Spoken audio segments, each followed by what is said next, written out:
If you missed the last 7 months, we were in one series called Ephesians, and we went verse by verse throughout that book of the Bible and really over-processed it. If you missed that and you're like, man, I just want some stuff to listen to, you've got 7 months of messages and material to go through.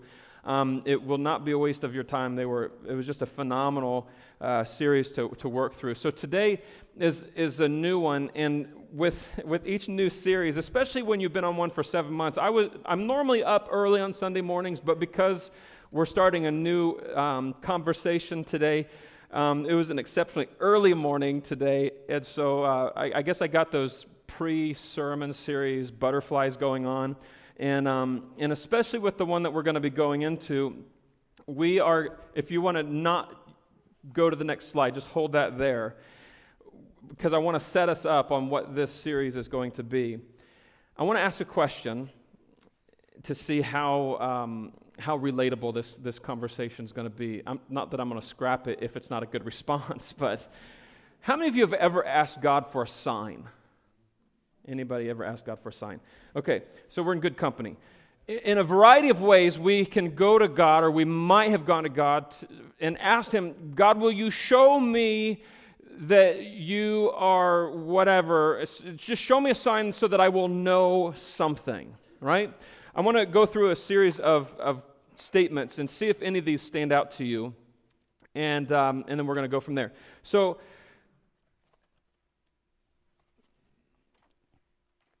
here we go. God, give me a sign to show me that you exist. Now, whether you had acknowledged that one or not, early on in our age, like when our imagination isn't tainted and we have this we're filled with wonder by the simple things like a blue sky, and where we realize that life in this world is massively larger than we are. There's this underlying conversation that our soul is having with the God of creation that is curious and wanting Him to prove Himself, wanting Him to prove and show His existence. Has anybody ever prayed that one? God, show me something, give me a sign to show that you even exist. The tip on that one is, if you're even asking Him if He exists, where did that thought come from? And so there's your answer.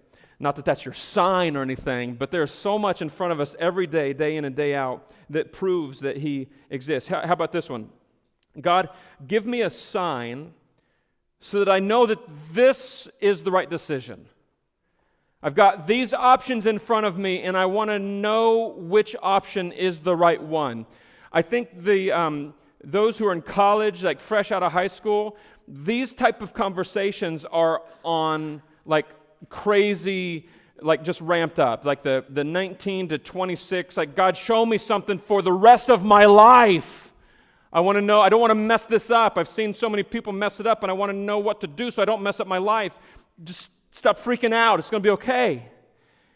But we play that out. God, show me a sign so that I'll know what the right direction is. God, show me a sign so I know where to go, so I know what to do. Show me a sign so that I know that you are not only do you exist, but that you are with me.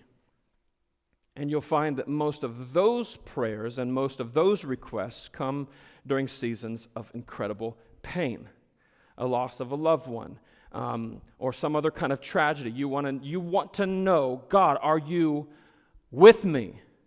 Because I feel alone. This is new territory. I know others have gone through it, but that was them and this is me, and there is no playbook on my life, and so I want to know that you're with me, that I'm going to be good, that with you by my side, I can make it through this. How about this one? God, show me a sign so that I know that person over there is my soulmate. If you are married and you didn't pray for the one that you're married to, I don't know what question to follow that up with, but you might be able to pinpoint some that just kind of went into it without even praying about it.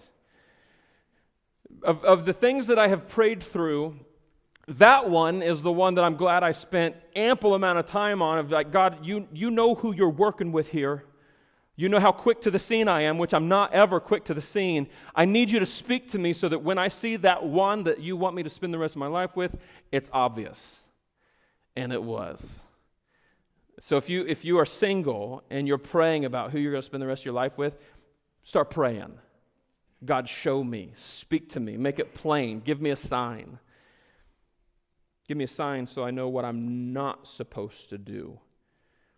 I'll bet there is somebody in here who has prayed this one. God, would you just give me a sign to show if this is the right church for me? Like, just let the pastor talk on this topic, and then I'll know, like, that's clearly from you. I just wonder how many people I've disappointed along the way, right?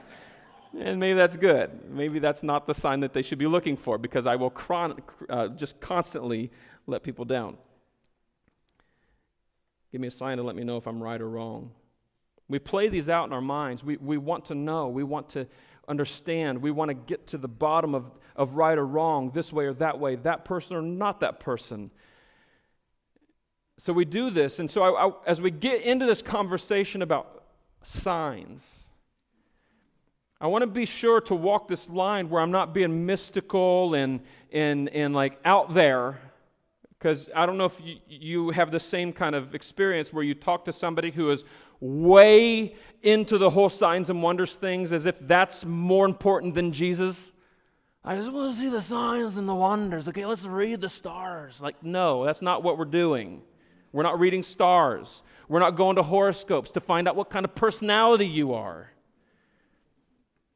Sidebar, if you profess Christ and you still read horoscopes, stop. There's no need. The author and the perfecter of your faith can lead you into understanding and will lead you into understanding. And so don't do this kind of thing. I'm just dabbling. I'm not like all in it, but I'm just got a toe in. Stop. Doesn't make sense. So, it's not even wrong to ask God for a sign. In fact, we're going to see this today, that it's actually biblical. God asks somebody, ask me and I'll show you a sign. As I was thinking about this series and going, because I have to make sure that it is practical and tangible and applicable to our life, as I started looking back to early ages, like when I was 5 and 6 years old, I started to see that I was definitely asking God for signs of His existence, for signs of His comfort, even direction for life. I would ask Him, God, give me an indication, show me something. And whether it be a prophetic word that was spoken over me, or a Bible verse that I read, or I was sitting listening to a preacher and I had these thoughts go through my mind and I'm like, I just don't know what I should do here with this or that. And then in that exact moment, as the preacher is preaching, the answer that I'm looking for is preached in this message. And I'm like, dang, how did that happen? And so I look over the course of my life, and those signs have been a direction provider for my life. No different than road signs, okay? So I tried to remember to do this from my house to here, but I tried to count how many road signs there are between my house and here, which is only about 3.1 miles. And I only started at Main Street in Cooper Foster. That's as good of a job as I did. And so, to the best of my ability, because you still have to pay attention while driving and not just counting signs, like, I wonder how many of those were. So I wasn't driving that way. But I counted 20 signs between Main Street and Cooper Foster and this back parking lot. Just 20 signs in almost a quarter of a mile. Like, those who live here shouldn't need signs, right? You just know where to go. Papua New Guinea, by the way, when I went to Papua New Guinea, there were no road signs anywhere. There weren't even traffic lights. There were traffic lights, but there were no road signs or stop signs. And you just kind of went with the feel of it. That was frightening. But we have all of this in front of us, like road signs, for example, and the whole purpose of a road sign is for us to read so that we know where we're going. And that makes so much sense when it comes to driving a car, yet when we get into the conversation about the signs that God has given us, it's a little bit more foggy. Although He has without question given us signs that are given to us to direct our life. And so I wonder, though, how well we see and respond to the signs that God has given. And He's given some pretty profound signs. I just don't know how well we listen. So as I started thinking about this, and Summer and I were like mulling over, because honestly, I was going to have fun with this. I've been thinking about this series since January. Like, the word signs has been in my heart since January. And so I was like, here I am, baby, signed, sealed, delivered. You know, I was like, maybe we could just call it signed, sealed, delivered. None of the staff liked that one, so it was a hard pass. And then there's a 1973, signs everywhere, signs. Blocking up my sin, I don't even know what the lyrics are, but anyways, I just know the chorus and whatnot, and so I was like, maybe we should name it that. But in conversations with Summer and really when we're down to the wire, I'm like, okay, we know it's signs, but what can we say about it that's not mystical, but inviting and curious at the same time? And so this series, we're calling it The Gift of a Sign. And it was fitting because I looked at all of those different, whether large or small, signs throughout the course of my life, and they have truly been a gift. Here's why I say that. If I was poor at paying attention to the signs that God was giving me, I wouldn't have paid attention to my current bride. I would have missed it. I'm slow. I already mentioned that. I'm kind of slow to things. Like, you literally have to say, I'm about to offend you. And then offend me, and then I'll know that you're offending me. And so with Summer, I would definitely have missed it if I wasn't cued in and leaning into the voice and the display from God. We might not even be here in Amherst if we didn't pay attention to the signs that God was speaking to us. You know, it's interesting that what God used as a confirmation piece were arrows. God spoke in Scripture and in other conversations. Arrows, the topic of arrows would continually come up. Even to this day, God still speaks to us through the imagery of arrows. And if we were casual in paying attention to how He was speaking to us, we might be somewhere else. And I can't fathom being anywhere else than with y'all. So here we go. We're going to start this conversation about the gift of a sign. Today is going to be a little bit unorthodox for me and maybe for us because it's more of a setup Sunday. And so we're really just going to take a good hard look at the word sign in the Hebrew language, which if you are polished in Hebrew, you know what that is. Okay, you don't. It's oath, O-W-T-H. So we're going to take a look at this word oath today. We're going to kind of scatter throughout the Bible a little bit, and then in the weeks to follow, we're going to dive into some and look at them more in-depthly. And so, are y'all ready to look at the gift of a sign? Okay, I'm in good company then. So we're all sign seekers, but more important than that, we're God seekers, and we know that we live for and love a God that gives us signs to follow. Here's the important thing that we need to understand. Hebrew words have a lot of layers, and so there's a lot of different meanings to this simple word, oath, or signs. So here's the first stop for us. Signs are for us from God, not the other way around. I know throughout the course of some people's lives, they have some signs for God, but they're not appropriate for church because of different frustrating seasons that they might have walked through or attitudes that they've had. But we need to understand this from the onset, that signs that He provides, they are for us from Him. Now, I've already spelled this out a little bit, so if this is too monotonous, then just sit with me for a minute. In the same way that road signs serve the purpose of directing our lives, so do the signs that God provides us. They're for us to see, to take in, and to adjust our lives accordingly. People's lives don't get messed up on accident. Now, you even there, you're like, no, I've seen some accidents. I get accidents happen. I'm just saying those that where it's just like, all kinds of stuff is just coming on into their life, and they feel lost, and they are empty, and it's just like this crazy, just bad story going on in their life. They didn't just wake up that way one day. It is a series of choices that lead individuals to these deep, dark places. So we have to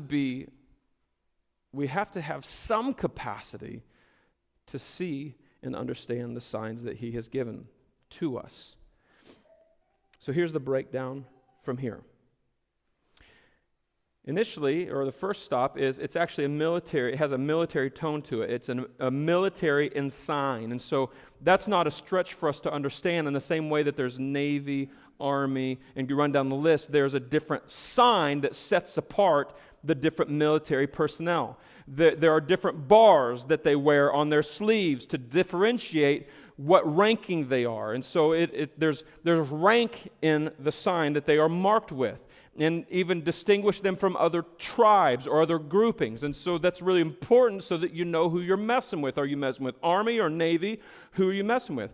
And in the same way in the Old Testament, are you messing with the tribe of Benjamin or the tribe of Eli? They had different ensignments over them that would mark them by their tribe. Why is that significant today? Well, a few weeks ago, we talked about, out of Ephesians, that God has given us armor to wear. That once you say yes to Him, it's not just that we sit idly by like, I just said yes to Jesus. If that were the case, have you ever thought about that? I've been in this kind of conversation a lot lately, that there's purpose after you say yes to Jesus. It's if it were only us saying yes to Him, then why don't we say yes and then right there die? So the very fact that you're in this room means that God has an ongoing purpose for your life.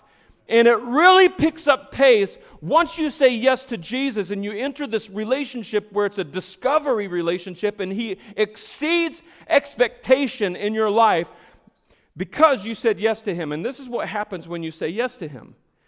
This is what it says in the Bible, that you are marked by the Holy Spirit. Now, it's not a visual marking, yet it kind of is. Because I don't know how many of y'all have seen somebody pre-Jesus and then post-Jesus. There is a definite change. Like there's life in the eyes, smiles come easier, there's a joy and a peace and a patience that is unexplainable. So they are marked with the presence of Jesus. That's the visible. But let's go a different layer that is more sustainable than the physical layer that we just talked about. And at the same time that we are a physical being and we live in the physical world, there is a realm that will outlast the physical, and that's the spiritual realm. Here's the significance of being marked by the Holy Spirit. That the dark forces, that what I would call demonic or evil, when they see me, they don't see Josh. They see that I'm marked with the presence and the power of Christ. The same power that raised Christ from the dead is at work in me. And so I can show up to any room, any venue, understand, yes, I'm talking about physical, I'm also talking about spiritual, and not be intimidated. Put me in a room with businessmen, I will not fit in, but I will also not be intimidated. Put me in any room where there's been other kind of worship other than worshiping the one true God, and I'm not intimidated. Because the power, the presence of Christ that has gone to the highest heaven, to the deepest depth, that power is in me. So what? What? It changes things. So being marked with the presence of God means something. You just got boosted up in ranking is what happens. And so nothing's bowing down to you, but it is bowing down to the power and the authority of Christ in you. That's significant. All right, let's go on. The sign or oath is a sign of something of the past. a memorial or a monument. We understand this. I mean, this isn't hard to understand at all. I mean, we have a variety of memorials. Some people put memorials right on their arms. It's amazing how many people will put a memorial of a loved one that has passed away on their body. That is a monument, if you will. Go to Washington, D.C., and it is absolutely amazing at the length that they go to honor history. And the whole purpose of that, if you think about it, it's not casual nothingness, it serves a purpose. Go through the Holocaust Museum and see if something crazy deep gets stirred inside of you of like, this will never happen again. And so we need these kind of monuments and these fixtures, and that's what they are. They're fixtures, but they're fixtures with meaning that will steer our heart in the right way.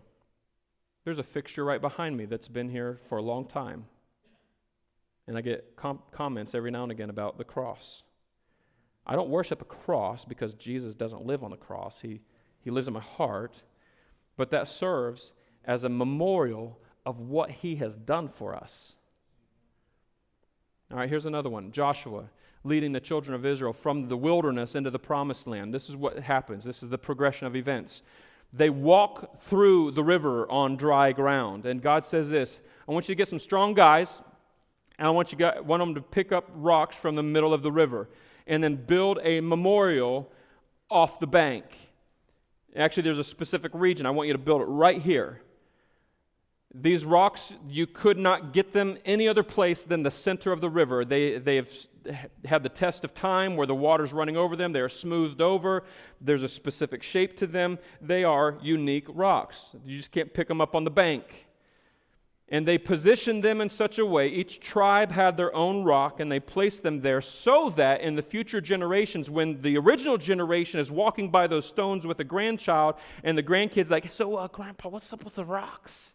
They look different than the other rocks. What's up with the rocks? Well, let me tell you, see that river over there? We go to it every now and again, but you know that river? Yeah, I know the river. Okay, so when I was younger, we walked through that on dry ground. Shut up. Are you for real?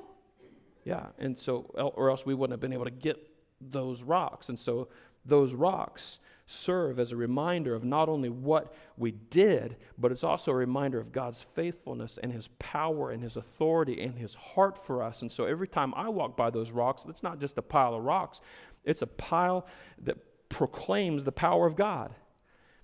And so anytime I feel like, man, there's this tough situation, maybe, you know how grandma can be, and she maybe frustrated me one day, I just go out to this pile of rocks.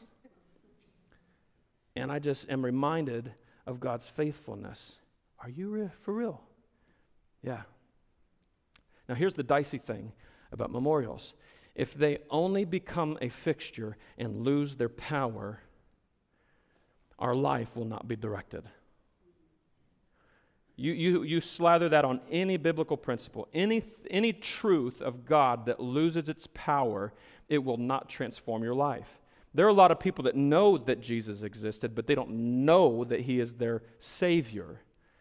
They might understand that principle, but it isn't landing in their heart and their mind with power. We have a lot of intelligent people that know a lot about the Bible, but it's not transforming their life. We have all kinds of monuments in D.C., but how much are monuments truly adjusting the heart of humanity? And so these fixtures of things that God has done in the past, or these fixtures of occurrences that happened in the past, I wonder how good they really do at guiding our heart.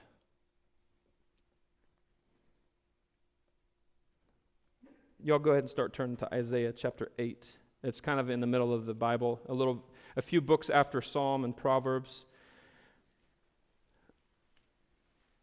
A sign is also... It also portrays something of the future. And so I meant to do this in the first service, and I want to help out so that y'all know that this isn't just like private information. And so I want you to jot down this website. It's called Blue Letter Bible. Blue Letter Bible. And I can't remember if it's .org or .com or .net or whatever, but if you just start Googling Blue Letter Bible, it'll come up. And then you can find all of this stuff. You just type in sign, and it'll pull up every time that sign is mentioned in the Bible, and you can click on it and read all the same things that I'm reading this morning. I think it's interesting, though, on this point where they've put the focus, they put the focus of a sign of something of the future, and they attach it to names. Names were just crazy profound. So they served a profound purpose in the history of the Bible. There's this scenario here, and this is going to be one of the portions that we dive into a little bit more in detail in the weeks to come. But this is where God is speaking to, there's a progression of things where God speaks to Isaiah, who was a prophet of his day, and God's saying, I want you to go to this king, because this king, he's corrupt and he's not been faithful to me, yet my covenant is still with that tribe. And there's these other two kings that are coming against him, and I want you to go to him, and I want you to say these words, but I don't want it just to be you. I want you to take your son. Why would God want Isaiah to take his son to deliver a message that he was going to give this king? Well, the significance is wrapped up in the name of Isaiah's son. Y'all want to know the name? This is good stuff. It's not one that I would recommend naming your child, but this is good stuff. The Lord said to Isaiah, go out to King Ahaz and take your son, Shear-Jashub. Take Shear-Jashub to meet Ahaz at the end of the conduit of the upper pool by the road to the fuller's house. I mean, these are like common places. So there's something profound that's about to happen in a common place. The very presence of Isaiah and his son, Shear-Jashub, looks like this. Isaiah says, these things are going to happen. The kings that are attacking you, they're not going to succeed, but nonetheless, your people, they're going to be taken. But my son's here. Okay. His son's name means a remnant will return. And so devastation is going to come on the people, but they're not all going to be wiped out, because a remnant will return here. My son is serving as a prophetic sign to the people. And so you can bank on it. It's going to look like a pile of garbage for a while, but a remnant will return. That is a seed of promise in the face of adversity. And that is so God to do that. He does that in our everyday life. Like, listen, we're going to go through some tough stuff, but He gives us these shots of encouragement and peace and faith and comfort. They're unpredictable. They come at just the right moment when it seems like all hope is evaporated. Then a word or a card or something on the radio, and it doesn't have to be on the fish. It can be on some other station. God speaks to our family through songs. And just at the right moment, this song or something will be played, and you're just like, okay, that's from my dad in heaven. Thank you. Because you're with me, I got this. And there's just something about being in that place of almost fading and just like fainting and failing, where God just comes in. He's like, no, man, I got you. I got you. I know it's painful, but I'm going to just breathe a little peace into your life right here. I'm going to breathe a little comfort. And sometimes it comes through the name of a prophet's son. A remnant will return. Then there's also names that kind of declare a future that's not so fortunate. Here's another one. This one's kind of fun. The Ark of the Covenant, which was basically the physical representation of the presence of God, it got taken away. And in that same moment when it was getting taken away, a child was born, and God spoke to that mom and said, name him Ichabod. Ichabod, some of y'all might know what the meaning of that name is, but Ichabod means the glory of the Lord has departed. So how would you like to be that boy? Hey, it's time for lunch, Ichabod. And so as Ichabod is ringing out into the community, Ichabod, Ichabod, he is a declaration of like, hey, just in case anybody forgot, I am the representation of the fact that the presence of God has left our community. I'm going to go eat a sandwich. Like, how would you like that? Your name to be a reminder, a constant reminder of, hey, God's not with you anymore. If you have carelessly named your children, maybe you should go like pray and say, God, maybe we should just go to the courthouse and change my son's name because it means something like random. No pressure. Joshua is just a derivative of Jesus, so that's nothing much to live up to. And then his brother James. So there's my name, Joshua James. But oddly enough, my first and middle names have really, strangely, brought me back to a place of, okay, my life is yours. I want people to see Jesus more than they see Josh.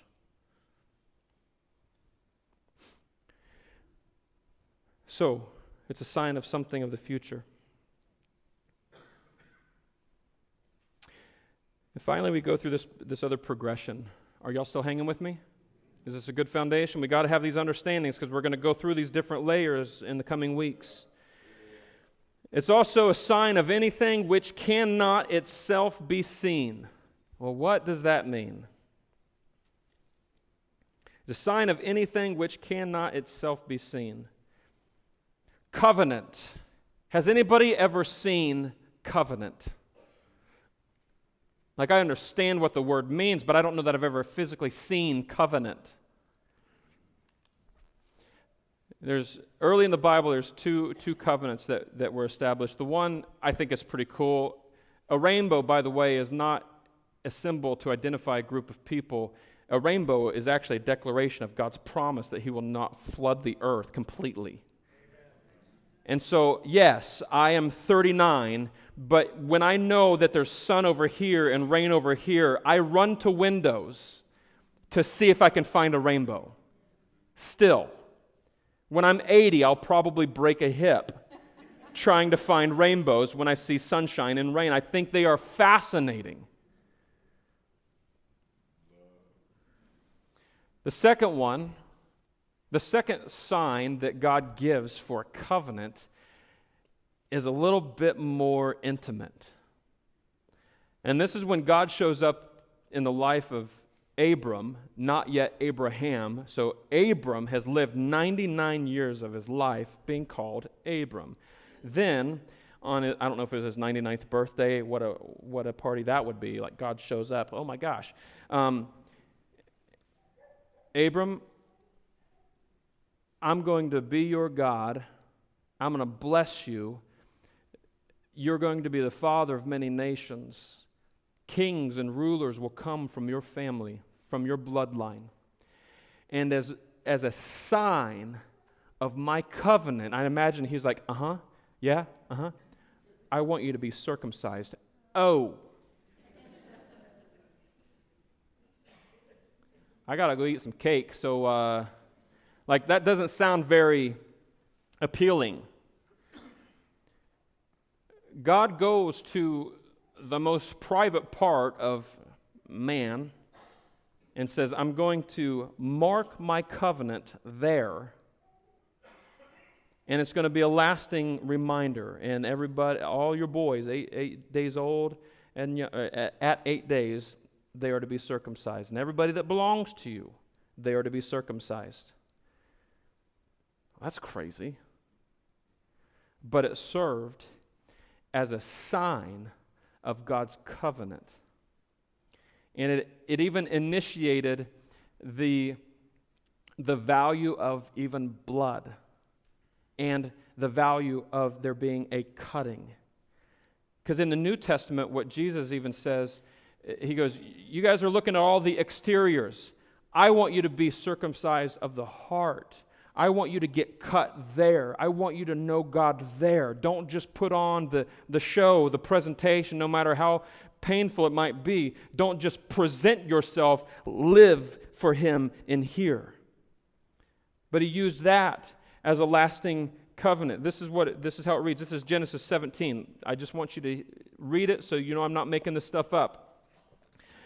Genesis 17, he says this to Abram. Now his name has been changed to Abraham, and I'll explain the significance of that in a second. This is verse 10. This is my covenant, this is God speaking, which you are to keep between me and you and your offspring after you. Every one of your males must be circumcised. You must circumcise the flesh of your foreskin to serve as a sign of the covenant between me and you. There's not a lot that's unclear there. And God gives this sign to mankind. And I've asked, so there's another pastor here, Pastor Bill Maurer, Pastor Bill and Harry, they were here for 27 years, and I sat down with him, I was like, circumcision. Why was that the sign of the covenant? I don't know that it can get any more personal or intimate than that region. And God is saying, I'm striking a covenant with you in a very intimate and close way. And without, I don't need to do like a science class here, but this is the gist of it. It takes two to make a baby. All except for one case. Did y'all get that? Okay, there was like nothing, and so I was like, y'all know Jesus was like born of a virgin, right? Okay. Just making sure. Okay. The seed passes through where the covenant, the sign of the covenant was made. So when God's saying your offspring will be marked, they're going to pass through where I've marked you, and my covenant is going to continue. And if they don't do this, that means they aren't my people. And it was a sign to them. We get covenant and what it means, but it's a sign of anything which cannot itself be seen. So it's demonstrated this way. How about relationship with God? This one, let's go to Exodus chapter 31. Is everybody hanging with me? Okay, this is all good stuff. God, to demonstrate our relationship with Him, yes, there's covenant relationship that we just talked about, but He establishes something in Exodus chapter 31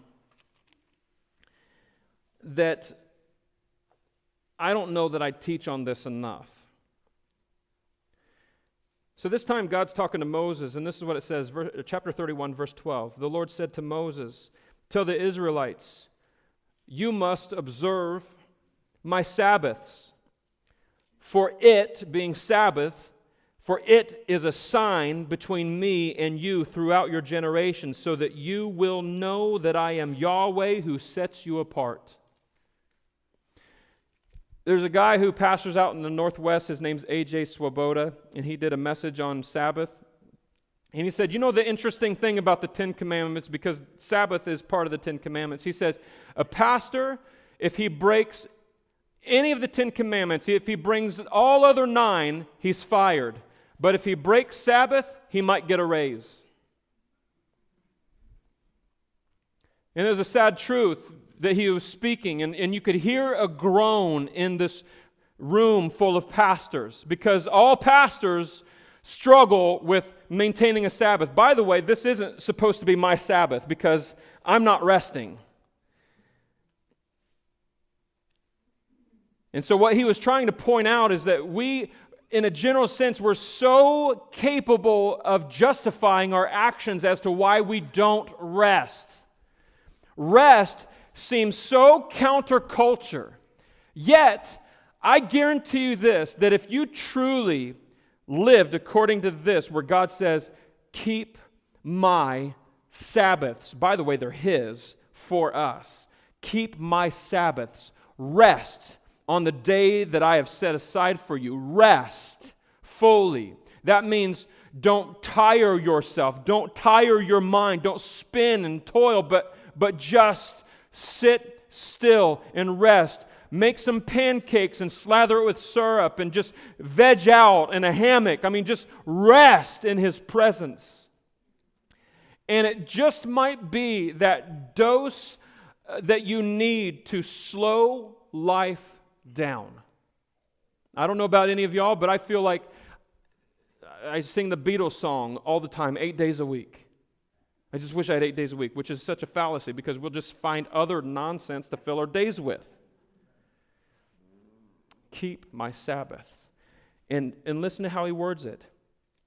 For it is to be a sign between me and you through your generations, so that you will know that I am Yahweh. How does resting show us that He's Yahweh? Because when we're sitting still, He's still God. And the world is still spinning. And the problems that were weighing your mind down prior to the Sabbath starting are still there, but He's got it. He's got your finances.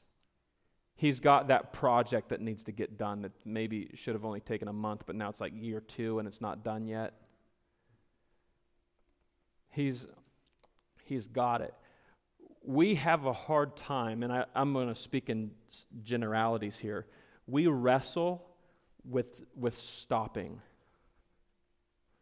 It is so counterintuitive because we are ingrained to be busy all the time.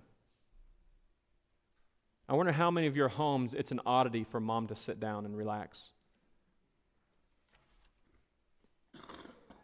I wonder if it would be just a super strange thing for your entire family not to go to that function that you feel obligated to go to, but rather you just stay camped out at your house and you just hang out together.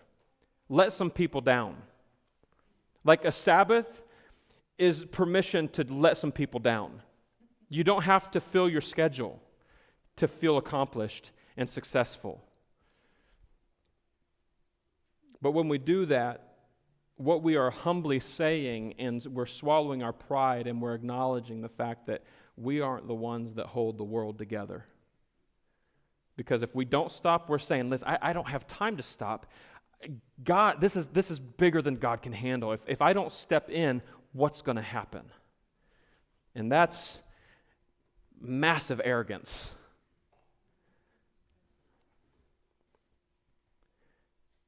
Divine power, that is a thing, but divine power is seen through miracles.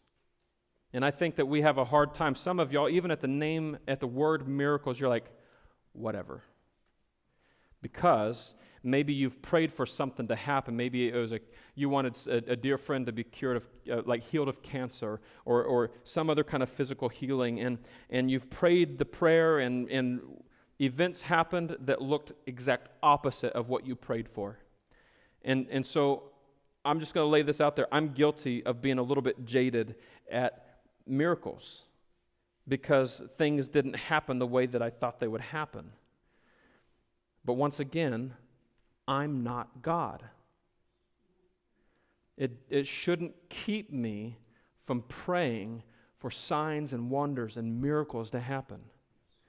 Do you know, I'm kind of stubborn now where, and at times I do feel a little bit like it's an uphill battle, but I'm praying that people start throwing up anytime opioids are introduced to their bodies. Have a massively adverse effect on their body so that they're like, okay, I know this is going to be a long road, but I got to get this out of my life. I got to stop this. I need...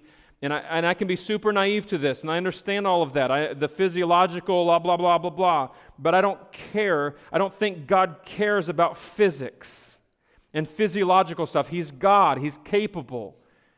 And I just want to be face to face with Him when my time's done. I want to be face to face with Him and not be embarrassed because of how bashful I was to pray for the miraculous. So just fathom what that would look like, though, if we were seeking that out. And here's the fallacy with it, because a lot of people have prayed this: God, if you will do this, I'll believe in you. It's not true. Because Jesus even healed people, and He went back to the same cities that He healed, and people were still hardened in their hearts towards Him. They actually called Him demon-possessed.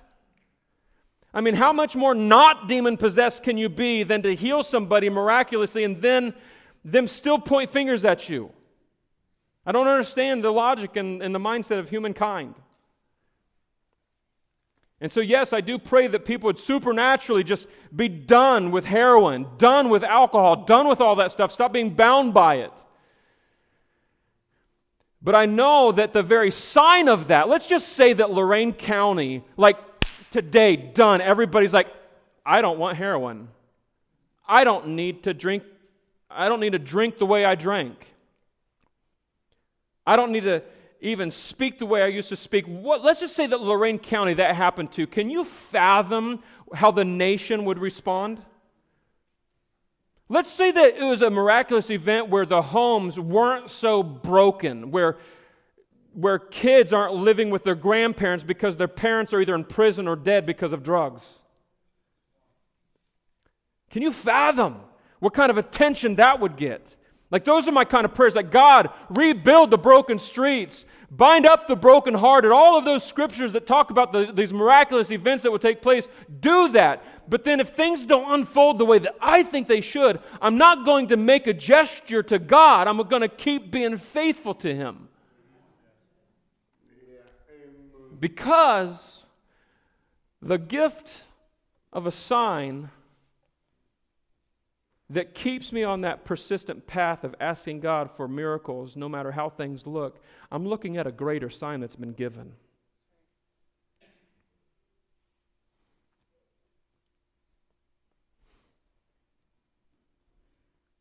There's our setup. Those are some of the different layers to this word, sign. In the coming weeks, we're going to get into Isaiah. We're going to get into some different areas where signs are mentioned.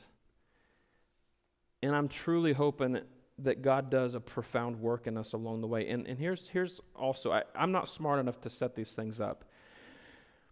Last June, God spoke through a dream. And I can't make this up. Like, this legit happened, and I cannot wait to share with the church in 2019 this dream that God gave me, which is so tied into this whole conversation about signs. I'm talking since last January, God put it on my heart for the month of December to focus on signs and the fact that God still speaks to us through signs. Not in this kind of way, but like, no, legit, He has provided a sign for us that guides and shapes our life. And He's doing it in a very practical, underground way for this church. And I'm stinking excited about it. You have no idea the massive amount of self-discipline it is requiring me to keep my mouth shut. And it makes me I just want to burst. And so please, don't dismiss this conversation for the next 4 weeks. Don't dismiss the importance of God speaking to us through signs, because His signs to us are, in fact, a gift. So here's what we need to do today. As I've been speaking, perhaps some of you have had these, maybe you've had some rabbit trails where you've started to look at different signs that God has given you that have shaped and directed your life. I just want you to maybe complete this statement here. God has shown me, and then just let there be a fluid, ongoing thought. God has shown me His grace, His mercy. But then don't just write in generics. How has He shown you those things? How has He shown you His love? How has He shown you direction? So finish that sentence. God has shown me.